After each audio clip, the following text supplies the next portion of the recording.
deck. I play test the living out of my decks. Can I? No, you like can't, but I will edit it out with funky You can censorship. just beat me, bro. Just beat me out.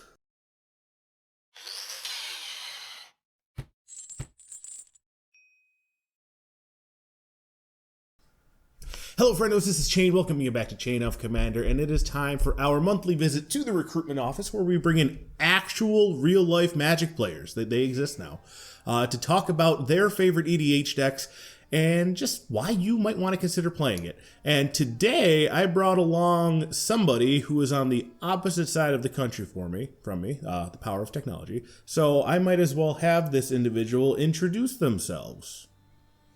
Hey, what's up, everybody? My name is Brandon, aka the producer, a host at MTGLexicon, and just raising bunches of hell everywhere I go. Yeah, he's pretty infamous for that. For every pod I've been in with Brandon here, he has left some sour taste in people's mouths. So tell us about what is MTGLexicon before we go any further.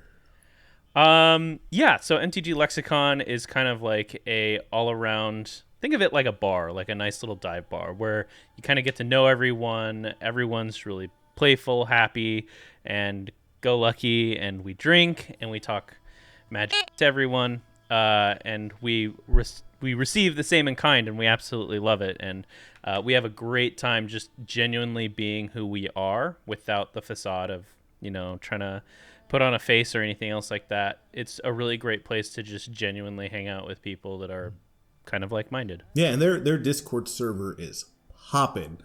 Lots of cool stuff going on there, so I'll put a link to that on all that stuff in the description there. But which commander did you bring for us to talk about today?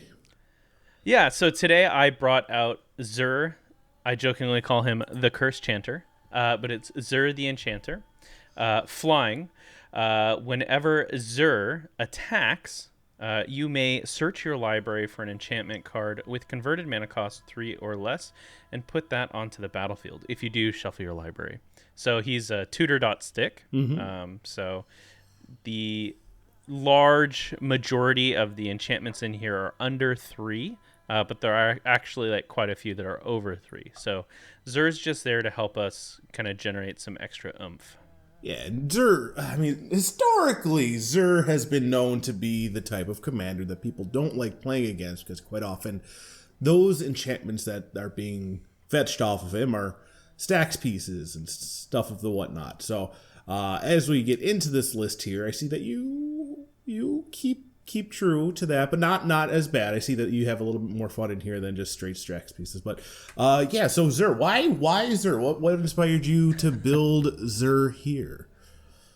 So one of the reasons why I built Zur is because I wanted a deck that I could curse somebody with. And what better way to consistently get what you need than have a commander that does exactly that? Also, I've been leaning more into Esper as a kind of like overarching theme of my decks, which has been really nice. I've been diving more and more into the true way of the Esper, and it has slowly tainted my soul, and now all I think about is Esper.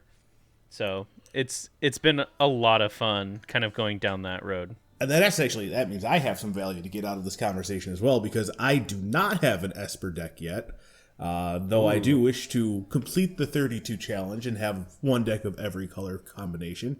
So hopefully I can get some inspiration from you out of this, and you can depart some of your Esper ways onto me here. But so, yeah, I'm looking at the list here. You have a design to get things out of the deck. You wanted to build Esper. Man, I don't know where I was going with that question. Let's try that question over. Let's just start at the beginning, I guess. Let's say you're playing a game. How does this deck play out? Yeah, so the deck's kind of interesting. It does have like a lot of pieces in it that a lot of people would consider stacks, but it's not meant to be used as such.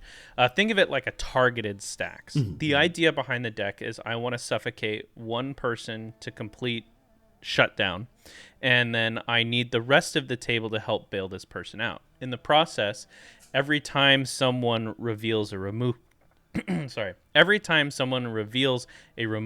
or some sort of like workaround, that's that's the point that I need to pivot the deck in a lot of different ways. If you take a look at the deck list, sorry.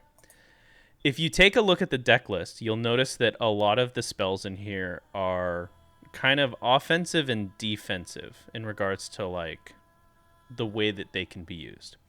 Also, a good majority of the spells cater to very specific types of play. For instance, you wouldn't use Solemnity for a non-token deck. You would use it for a token deck. If you notice that someone's starting to gain counters or remove counters on a particular creature or something like that, you could just play Solemnity and just not have to worry about it anymore because they can't get counters on anything. So it pretty much stops them dead in their tracks. Same goes for like Engineered Plague. If, say, an Elves deck shows up, hint to last week, or last episode, you would just play Engineered Plague. There's also about 4 copy enchantments in there, I believe. So let's say they make 2/2s, you would just Engineered Plague and then use Zur to fetch one of the copy enchantments, throw it down on the battlefield, and now all of them get -2/-2. The benefit of a lot of the copy enchantment spells is that they don't say target. They just say, an enchantment on the battlefield or one that you own. So it makes it really easy for me to play things that give it like hexproofs, such as Greater Oromancy. I can get around Greater Oromancy with that process, which allows me to have more versatility in, how I stack my copy enchantment spells. For instance, one of my favorite things to do is to get Overwhelming Splendor out and then copy it for everybody else on the board. And you can cheat out Overwhelming Splendor, and then you can use Zur to just tutor up all the copy enchantments if you want. So it works really effectively if you're dealing with a lot of really big, heavy beat face decks. If you're dealing with, decks that do more card draw, you have Curse of Fool's Wisdom that whenever they draw a card, they lose life. You also have Bloodchief Ascension, so that if you do go to the route of kind of getting people to mill and stuff like that, you have the possibility of killing them out of the mill process, other than just kind of, a little bit at a time. Also, there's full 4-player decking in this that you can do. Using Maddening Cacophony, you can put down what is it? The Curse of man. Is that blue curse that doubles up? Fraying Sanity, was it? Oh, yeah. Sorry, let me start over on that. You can use also combinations like Fraying Sanity and Maddening Cacophony. You're going to play Fraying Sanity out on one person. You're going to use Zur to copy it out on another. And then you're just going to drop the Maddening Cacophony, and you're just going to delete 2 people right there, right?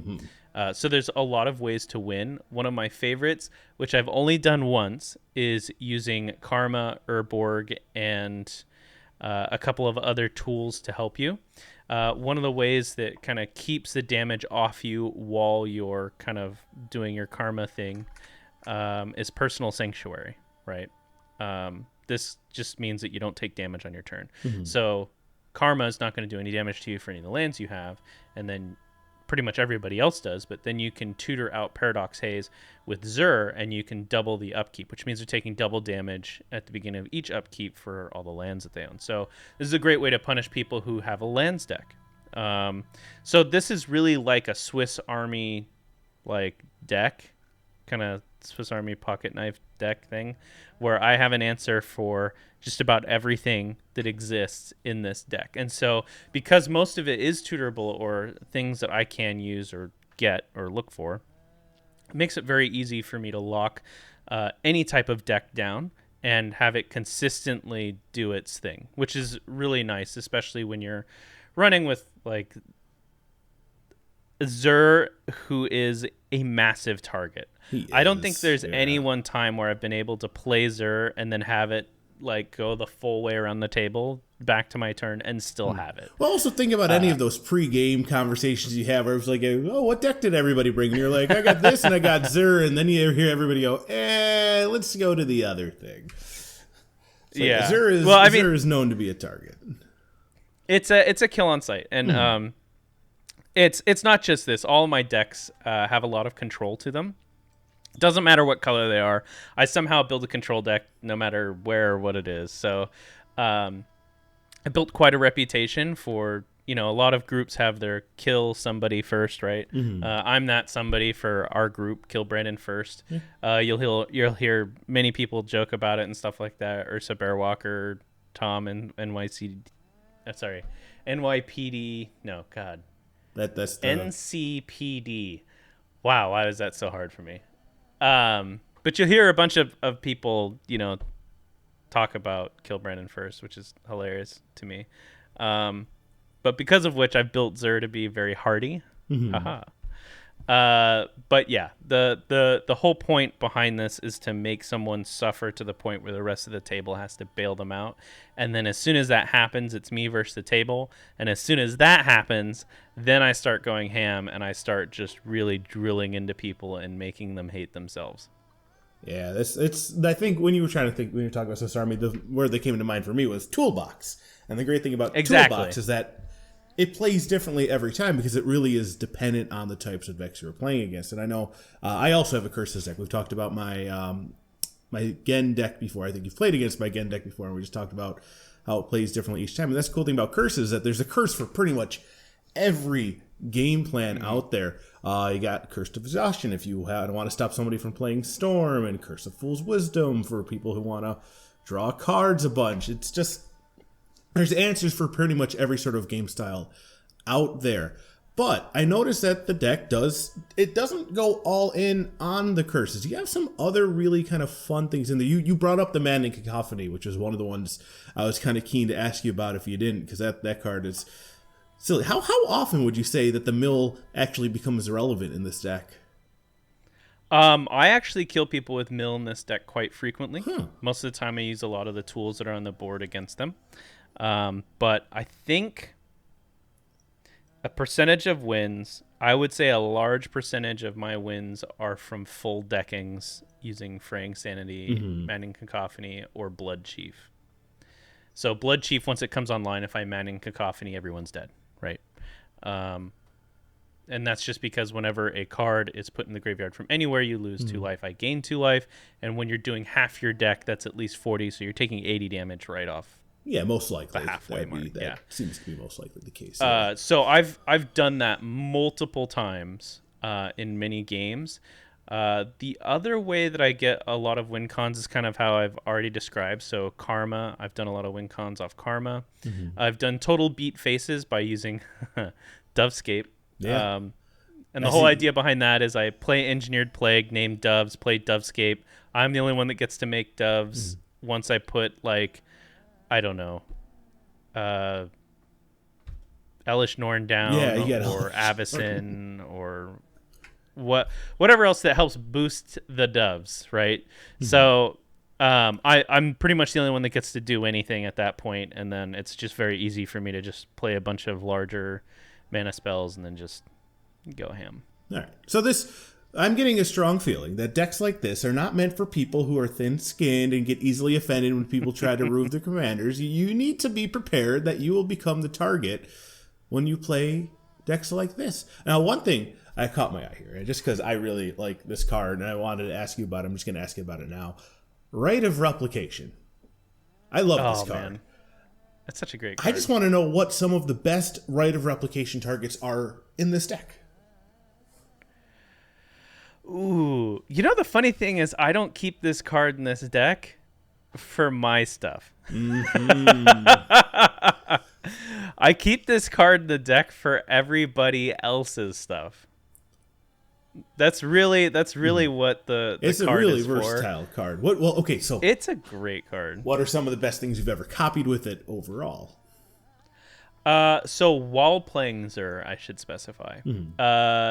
I have done someone's Pathbreaker Ibex, which was really fun. So I had 5 of those. I also had 5 of the what's that landfall one where you play a land and you make a 4/4? Rampaging Balos. There you go, that one. I've done that a couple of times. Scoot Swarms. I mean, the best part about that is it doesn't really matter what the target is as long as it has utility to drive the board state to the point where you're already a threat, but I mean, like, where you're even further ahead. You're uncontested. You know what I mean? You assumed so much advantage that they cannot possibly then catch people up. stop either attacking you or they go to more extreme plans to get rid of you, right? And that's one of the best things I love about Rite of Replication is it can easily just sway. Or if someone has a commander that you're like, that would go really well with all these enchantments I have, and then I copy their commander, and now I have extra utility that I didn't have before. So Rite of Replication is definitely like a really good one, and one that Sam from Commander Crunch, I know if you're hearing this right now, I actually took Reigns of Power out of this deck. And the reason is because it was too powerful to have in this deck. Really? If you're familiar with Reigns of Power, it's you and an opponent both swap creatures, they gain haste, and they go back at the end of the turn. Well, I found with Zur, I spent a lot of my time figuring out ways to turtle up or prevent damage. And this has led to me having a lot less creatures in Zur than I originally would have planned. And because everyone's trying to, kill me as fast as they can, I'm hurling creatures out in front of, potential lethal damage. And so I don't really keep many of my creatures. So the board state for everybody else would grow into this insane size, and then I would just literally just not Rite of Replication. I would literally just use Raise in Power, take all their stuff, kill them with it, sack to whatever else that I need, because I do run Altar of Dementia too, so I mill people out through Altar of Dementia. Steal all their stuff, sack it to your altar, and you don't get it back. Pretty much. And that was just too much. The consistency of winning with that was much higher when I had it than when I didn't. And I really love Reigns of Power. It is the best offensive, defensive card you can have. On your turn, you can take their stuff to whoever you want with it. If they're attacking you, you can swap it. If they go to Cyclonic Rift, you can swap their stuff and your stuff. So you keep your creatures at the end of the turn, but all their creatures are gone if they have a really big, board state for, bunch of creatures on it or something. But it is such a versatile and powerful card that when I used it in this deck, it was just too much. You know what I mean? It gave me too much fuel to do what I needed to do. And I do tailor this deck to play around a 7-ish if you believe in power levels. Otherwise, I'd cater this deck to my play group, because if I make it too much, it's not fun anymore. It doesn't make me happy going, yeah, I beat someone with Zur. It's like, oh, well. Congrats. Hooray, you did it. Yeah. No, get lost, loser. I think that brings up a very important point that I think a lot of people out there, they just don't understand the concept of powering down a deck. And I know really early on in my channel, that was one of the first videos I did, is reasons why and how to go about powering down your deck. But this is a real case environment with a real example that, hey, if a deck does the same thing every time, it's going to get kind of boring. So sometimes you got to make the cuts just to make the deck stay fresh and interesting. And actually, now that sets up an excellent segue to my next question, staying fresh and interesting here. With all this Modern Horizons 2 stuff coming out, the recent Strixhaven and stuff, have there been any cards recently spoiled or released that you've been eyeing up to maybe try out in this deck? That's a very good question. Let's go back to my process and how I build most of my decks. I spend months building my deck. I play test the living out of my decks. Can I say okay, this goes back to one of the larger overarching things that I do, which is I spend a lot of time playtesting with my deck. So I will sit here, I will build a deck, and then I will play test it against our stream. So I'll play the stream, I will be the fifth odd man out, and I will play with the rest of the stream. And turn order, if there's a board wipe, I execute the board wipe on my side as well. If I play something out, I kind of go through this really long process of play testing. And when I do it, I count pips and I count overall costs. and I build my mana base around that. When I willy-nilly swap cards, like, oh, this would be good in this deck, it just throws the whole deck off. Like, personally, I can feel it. Like, I feel it. So I try not to swap too much out unless it's exact pip or exact cost difference, and then I'll swap a land or two like out in difference. So I don't typically tweak my decks as often as you might think with like the sets that are coming out and stuff. That's a hot take, actually. Yeah, because I was surprised. I thought you were going to say something like, what was that? The Vanishing board clear enchantment. Seems like something Zur wouldn't mind, where you just tutor it up and use it as a board clear. You'd think, but I want my opponents to have more out. So here's another interesting thing in the way that I built Zur. I made it so that I target and power one person down as much as I can. But that leaves the other two to continue to function, right? Yeah. A lot of the times, here's how the game goes. My face is getting punched in from turn 2. Then probably around turn 3 or 4, I pick someone and I just start piling it on. Then I play like maybe one or two things that prevents people from doing damage to me. So either energy field or I use pariah on one of their creatures. So a lot of people like to play indestructible creatures now. So I'll put pariah on one of their indestructible creatures, which means I don't take damage as long as that creature stays around. So instead of them then attacking each other, they find ways to get rid of my protection or ways to kill me. And so what happens is they typically band up together, the 3 other players, and they don't swing at each other and they just wait to kill me, which is very funny because then people complain, well, oh, it's such a horrible deck because, you know, you made it so we couldn't play the game. And I'm like, no, I made it so that you couldn't kill me. Y'all can still play the game. And then, you know, that's where people start.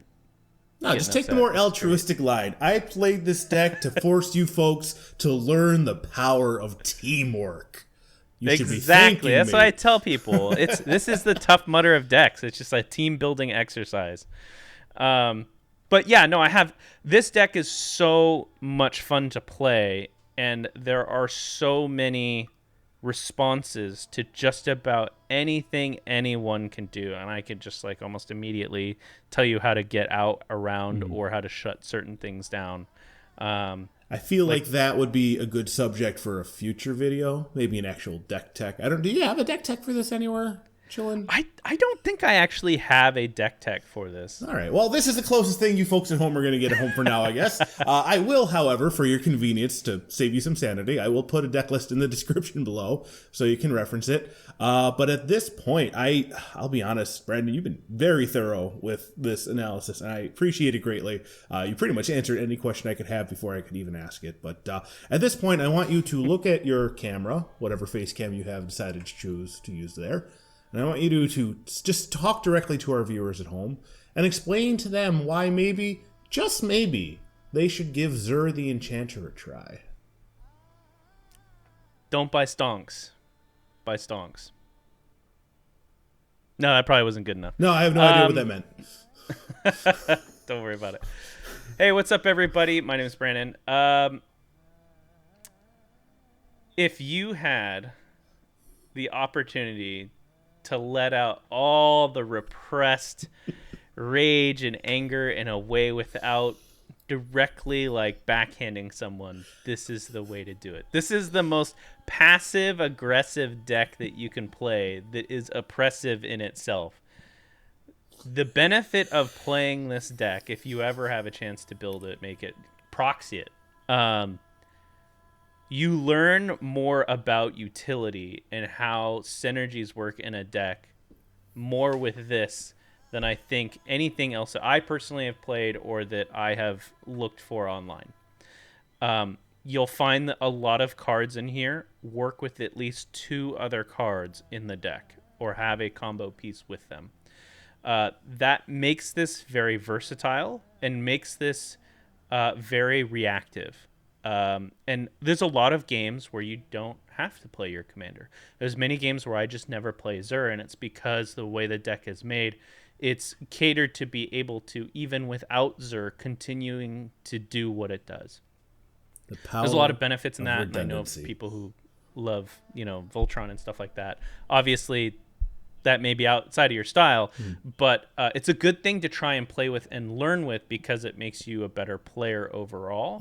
And I think it can bring a lot to your decks to learn how to play with the style. All right, so you heard it here, folks. To become a better player, you need to play with Brandon's decks.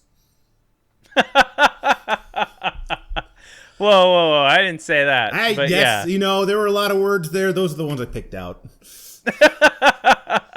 All right, But yeah, I highly encourage people to play with Zur. I mean, he's hated, but I mean, he's so much fun. It's really important to me. I think that people should have a bad guy deck, and Zur, I think, classifies as a bad guy deck. I have a Zozu deck. You got Zur. Absolutely. I think it's important.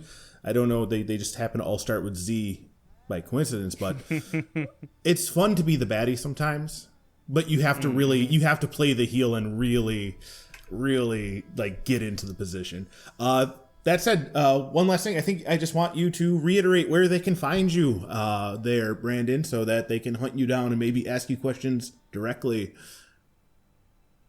Yeah, absolutely. Thank you for the opportunity here. And my name is Brandon, aka the producer, a host at MTGLexicon. You can find us at Twitch.com/MTG_lexicon, on Twitter, MTGLexicon. I don't know, everything MTGLexicon. Do you have a link tree? I can just put a link tree in the comments. Oh yeah, I'll send the link tree. Neato. But yeah, we're a really great open community. We love everybody. We don't look down on you if you don't know how to play a certain thing, or you're maybe not knowledgeable in something. There's a lot of people that just come here to learn, to play, to get better like insight on stuff and things. We're all over the place, but really great community, and I can say that with absolute certainty that the people that we have in our community are absolutely the best. I wouldn't trade anyone in our community for anything. And I can back you up on this one. I can definitely say out of the roughly 60 some odd Discord servers I have somehow ended up in, MTGLexicon is one of them. Oh, thank you. All right, so that's it. Thank you very much for joining me today. This was an absolute blast of a conversation, and it's good to see the back end of a Zur player and the thought processes to their madness. So thank you all at home for joining us today. Like I said, I'll put all the links there in the description so that you can reference them at your leisure. And I guess I'll see you guys again in the future. Say bye, Brandon. Bye.